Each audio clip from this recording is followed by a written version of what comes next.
Leadership starts when you are young, and then you're building your expertise throughout, and always taking feedback. I would say is the one point of reflection is taking feedback, internalizing it, but without being upset about the feedback, and incorporating that in my leadership piece. Many individuals get upset, they get jealous, saying, why not me, why not me, versus looking at it and saying, these people did something that I didn't do, so what is my blind spot that I need to learn? And I think that pivot is so important on your leadership journey or on your career succession, and thinking how you're going to be climbing the ladder or whatever that objective is that you want to meet. For me was, for example, it took me 3 times to get my qualifying exam for my PhD program. 3 times. I failed twice, and you would think that I would give up, but you know what? I told myself, what the hell? I'm going to do it. I'm going to do it one more time. And here I was passing it with a very good score and ultimately being able to get my PhD. Every leader has fears. We all are growing, and most people don't see behind the scenes. Sometimes it is very lonely to be the only woman or one of the few women in the room. At the executive levels, for those of you who do not know, you're always expected to contribute because you have a voice. Welcome to Beyond a Legacy.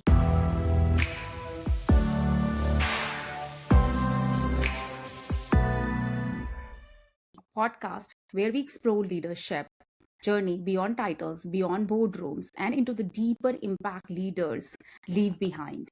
I'm your host, Poonam Garg. In each episode, I sit down with remarkable leaders whose experience shaped industry and people, and we explore the wisdom they carry with them today. Today, I'm delighted to welcome Dr. Ewa Kleczyk. Dr. Ewa Kleczyk is a healthcare data strategist, executive director, and award-winning author specializing in real-world evidence, value-based care, and data-driven transformation. She is the founder of Kleczyk Consulting, advising healthcare and life science organizations on using analytics to drive measurable impact and sustainable growth. She is also editor-in-chief of UJWEL, where she amplifies the voice of women in entrepreneurship, leadership, and wellness. Ewa, it's truly a pleasure to have you here on Beyond the Legacy. So let's start with the segment 1, Ewa. I would love to start by going back to your journey or maybe the beginning of your journey of your leadership. So when you look back at your career, is there a moment that truly shaped how you lead today? Yeah, great question. First of all, I want to say hello to all of you listening. Such a pleasure being with you, Poonam. What a wonderful initiative that you're doing. When you always reflect back on your journey, it's interesting. It doesn't really start with your career. It starts way earlier than that by being involved in school, being involved in post-school activities, taking on any responsibilities that are allowing you to develop those skill sets. So for me, being part of school, after-school programs, being president of several clubs, and just taking those initiatives, I think, put me in the journey or on the path to leadership afterwards. Once I came into the industry, for me, it was looking at leaders who are really making impact and identifying how they lead, because you can very quickly see who are the leaders who are not only successful, but inspire others. And I've been very privileged having great mentors that allowed me to watch them being leaders, give me the insights into how to proceed, and ultimately guide me throughout my entire career. And even right now, because we all need someone to tell us how it is, what's going on, and where we can improve. And I think that is very important. So anyone listening, leadership starts when you are young, and then you're building your expertise throughout, and always taking feedback. I would say is the one point of reflection is taking feedback, internalizing it, but without being upset about the feedback, and incorporating that in my leadership piece. And then finally, I would say is also thinking about what is important to me. Is it servant leadership? Is it being a manager? Is it being someone who supports, empowers, and so forth? So identifying my own voice in the leadership journey and really owning that and supporting others as they come up years. Thank you.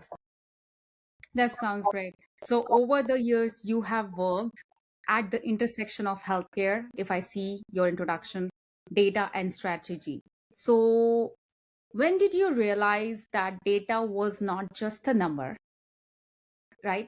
But a powerful tool that could actually influence healthcare decisions and outcomes? This is a really important question, and especially right now with as much data as being produced, we can quickly get lost in it. But data has its own point. Data is used not only to look at the numbers, but really understand how do we proceed further, take the lessons from the data, and then change it, apply it, and measure the impact. So for me, I learned it when I was in graduate school, where we were working on a project related to pinhole leaks, and we realized how individuals' livelihood can be impacted by something that's called corrosion in the pipes. And understanding the data, taking the data and analyzing that, we were able to identify interesting aspects of what was going on, how the policies were working, where was lack of accountability, and ultimately where the issues were that we needed to improve. Coming into healthcare, I always think about the impact and refer back what data is supposed to support. It is supposed to support the patient, access to care, and having the right treatments at the right time. So always with that in mind, in my idea of looking at the data is, can we identify gaps? Can we identify barriers? Can we identify pathways that can help bring the treatments to the patients at the right time and ensure that everyone can benefit from the great inventions that we have? And I think patient outcomes are so important as we are thinking about healthcare analytics, policy, and think about it, where do we head moving forward? With the amount of data that we have, it's so easy to overestimate, underestimate, underrepresent, and ultimately skew the information. But I think it is such an important thing to think about what are we analyzing, who are the patients that are being impacted, and make sure that we have the right representation. So the policy recommendations, so the strategic insights, and ultimate the action plan can benefit not only a certain group of population of the patients, but pretty much everyone in the appropriate way. This is good initiative, like going with the data. Okay, so my second section is around about courage and growth. So leadership journey is never be a linear path. It's rarely linear. So was there a challenge or turning point that pushed you in a grow a way that you did not expect? Always, right? There is always will be some unexpected things. And I want to say to those of you listening who are on your initial journey, the best part of being leader, having a career, is that you never know what may happen. And navigating that with graciousness and with ability to pivot and having the resilience as you're doing this. Things will not go ever the same way that we would like or we planned. So I think is, having what is really important to you. Some individuals want to be domain experts, and they're going to proceed in their careers thinking about it. How do I get the expertise? What education do I need to have? Whom do I have to work with? What are the technological advances we have to do? Others will want to be leaders, so then thinking about it, whom, and where do you obtain some of those? Because it is changing, especially right now in the technology moving as fast as it is. So for me, thinking about the linearity is knowing ultimately what I want to leave as my legacy. For me, was making sure that I brought in, that I supported the women, young women coming in behind me, so they were having the seat at the table. That's what I want to be known, and hopefully I'm building this, and that's what everyone can say too. It's also advocating for those who may not have a voice. So in our case, the voice can be the patients who might have a rare disease. Maybe they are underrepresented groups that usually are not in the data or in the suggestions or in the policies, so we can bring them in. And I think if you know what's your North Star, you can and what drives you, what's your why, then you can really navigate it even when things don't go well. And I'm going to tell you, we all would like to be a CEO of a large organization before we are 40 years old. Now, some people want to be before 30 years old, but it's not necessarily the title, but it's the impact that you are building and where do you applying yourself.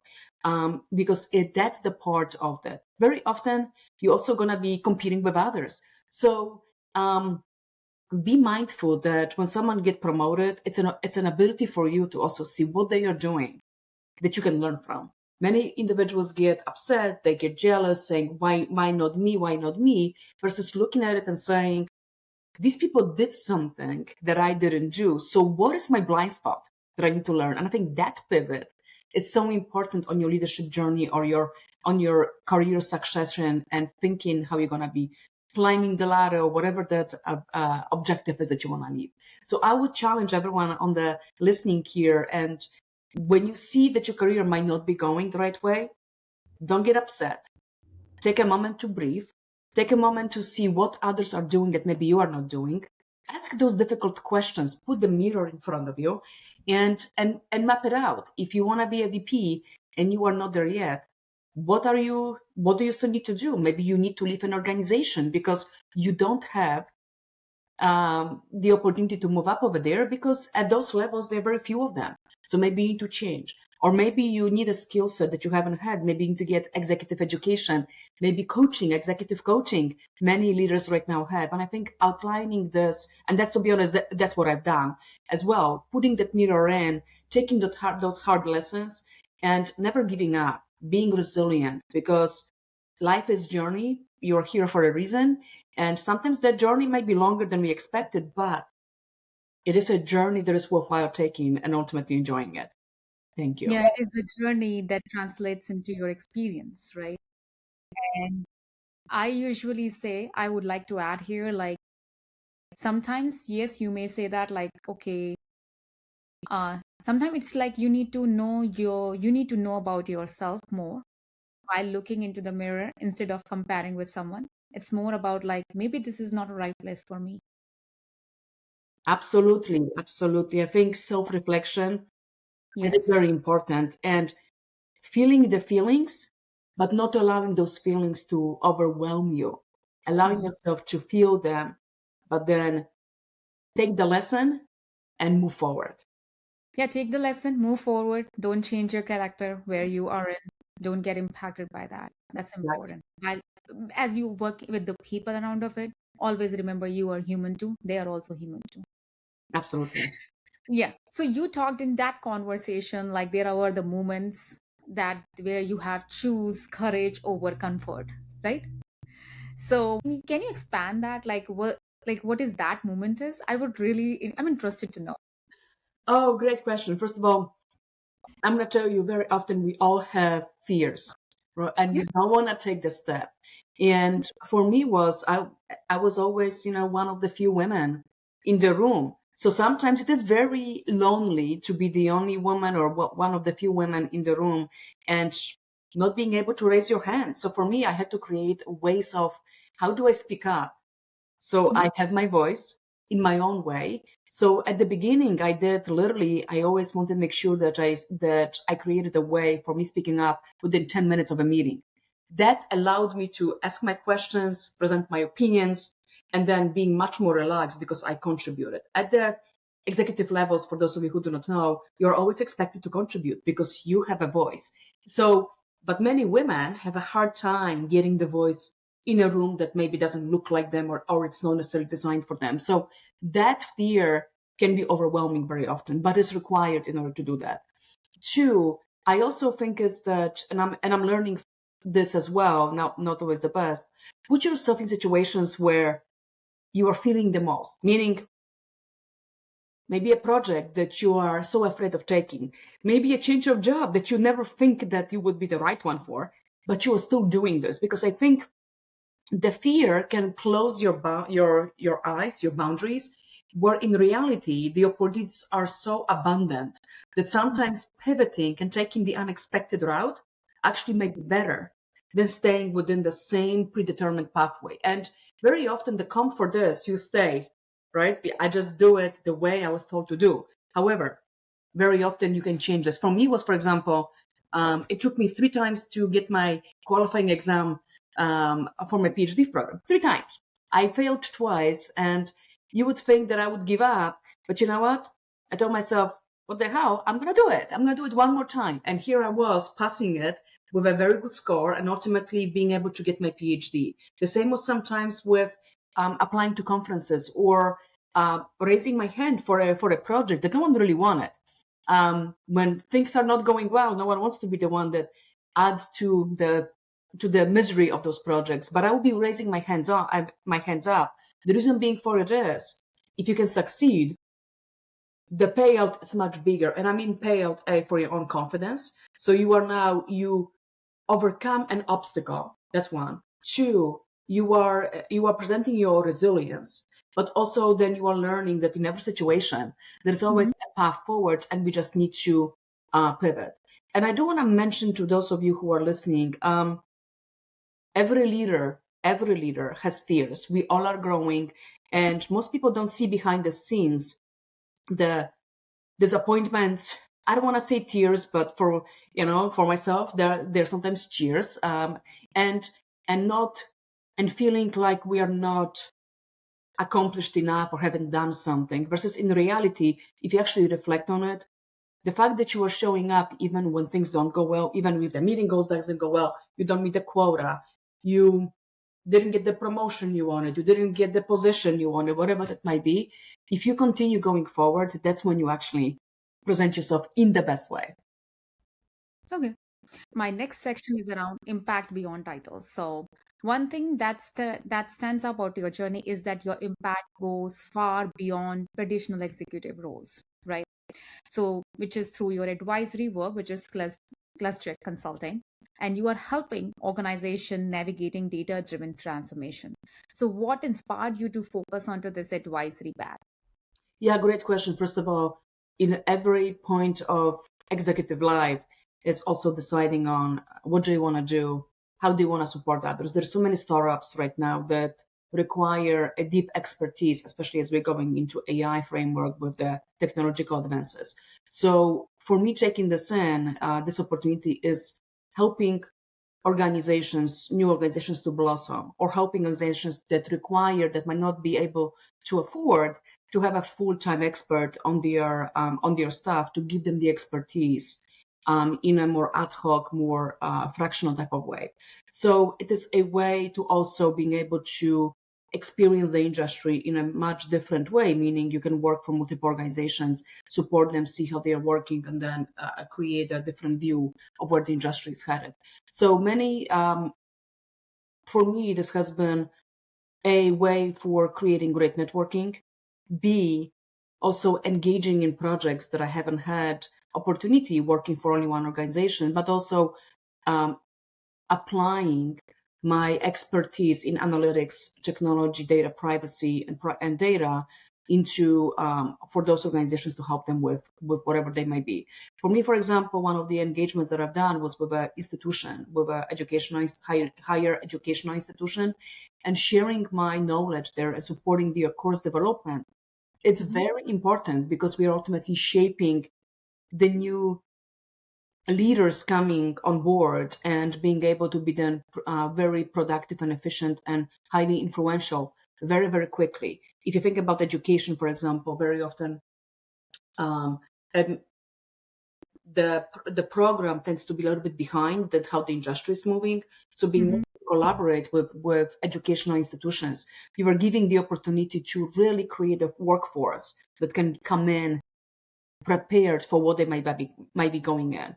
And knowing that we're going to have a cliff in 2027 due to AI, I think it is even more important to support in an advisory capacity any organizations, including educational ones, that support workforce development, so individuals can survive that cliff, can have job, and can be productive members of society.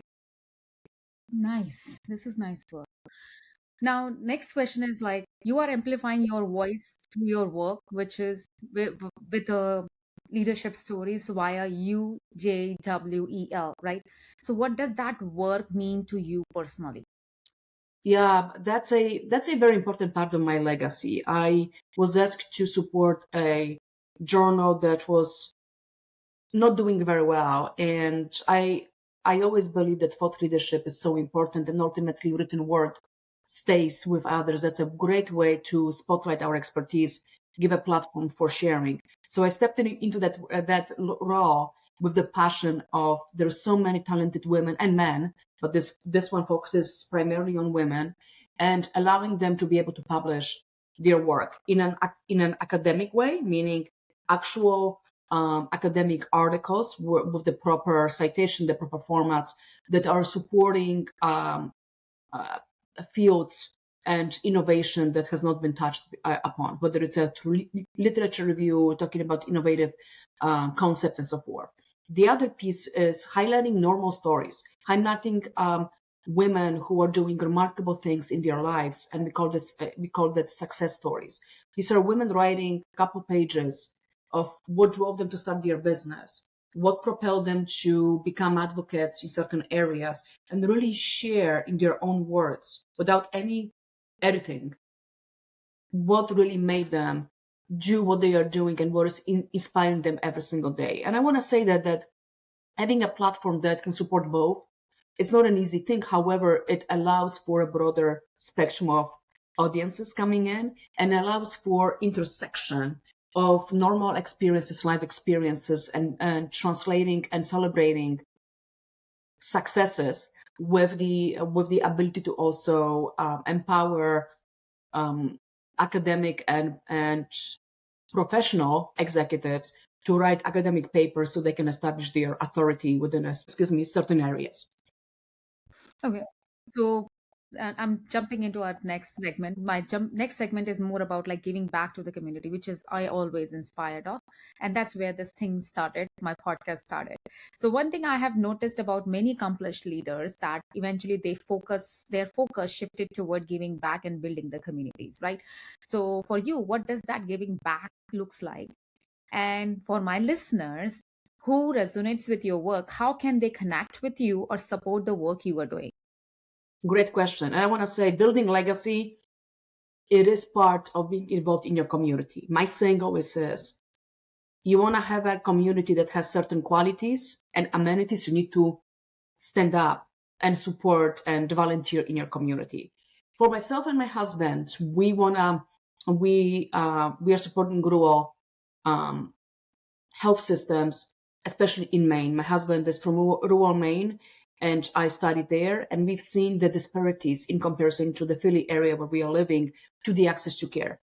Especially, we are supporting cancer care and getting involved in Northern Lights community cancer council, where we Mhm. provide our expertise as well as support their missions. We're going to have one of the missions actually in August, a champion for the cure. It is very important to us because of both of our families' impact of having individuals with cancer impacted, affected, or passing away. So we want to create a place where individuals in the rural areas can access the care at the right time, because unfortunately the longer you wait, the harder it is for survivorship. So that's something where we are very passionate about, and we really put our stamp on that. The other pieces for me is making sure that individuals who require assistance for education have that. So both of my husband and I, we have a scholarship at the University of Maine, the School of Economics, called Kleczyk Scholarship, and this allows us to give us to low income and international students ability to go to graduate education. And I want to mention why this is important, because the more education you have, the greater opportunities they are, and especially in the technologically savvy environment, you need to have them. So it is so important to us to really provide it. And it's not about our name, it's about the people that are going to be impacted.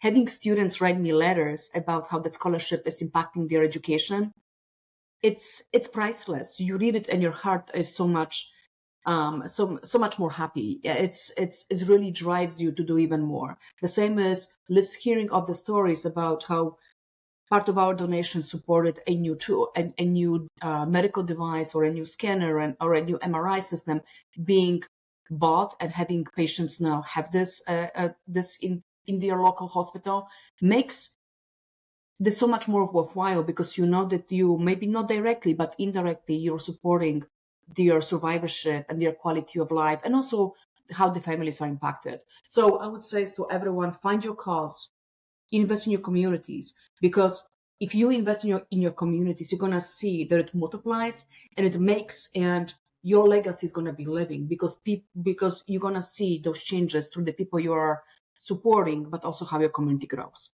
Thank you.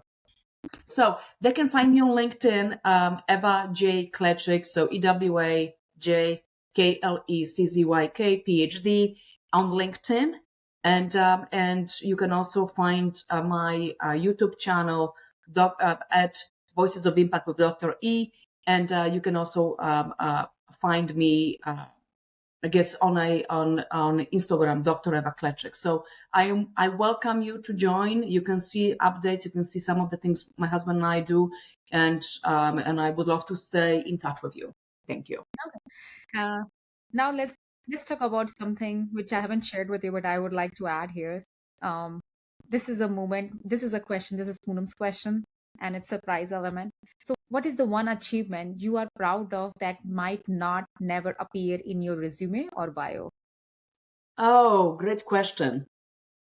That's a really, really great question. What I want to say is, we don't talk about the impact on our families that we have. And my biggest moment was when my mother said that she's so proud of me, because I think we don't always think about it, but what we do, how we represent our families, also makes them extremely proud. So I would say that is probably the biggest accolade I could get, and the one that I cherish and a lot, and it also motivates me to continue doing the work that I'm doing.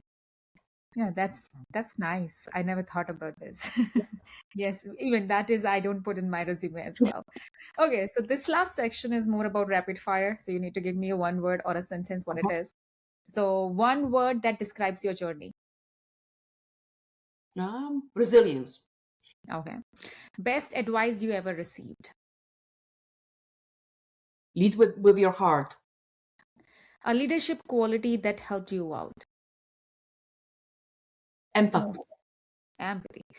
Um, this is for the future leaders. A quality that every future leader must have. I would say empathy. Okay.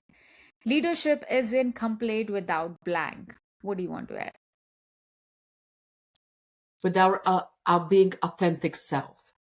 Authenticity. Mm-hmm. Behind every successful leader, there is always a deeply human journey of growth and self discovery.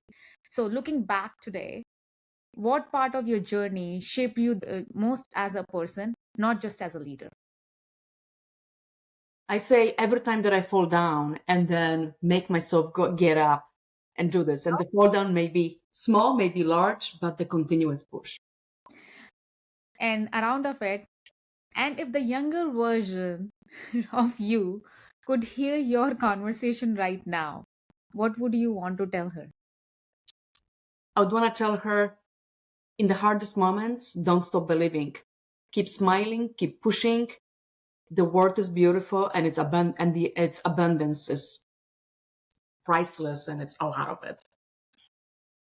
If someone listening to this conversation years from now, what do you hope they remember about your leadership journey? Beyond the titles and achievements that you have achieved. That I always remembered what my why was, which is ensuring that patients get the right therapy and access to care at the right time. Dr. E, thank you for sharing your journey, your wisdom with us today.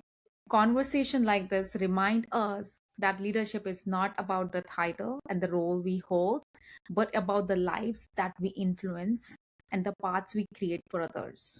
And to everyone who is listening, thank you for joining us on Beyond the Legacy.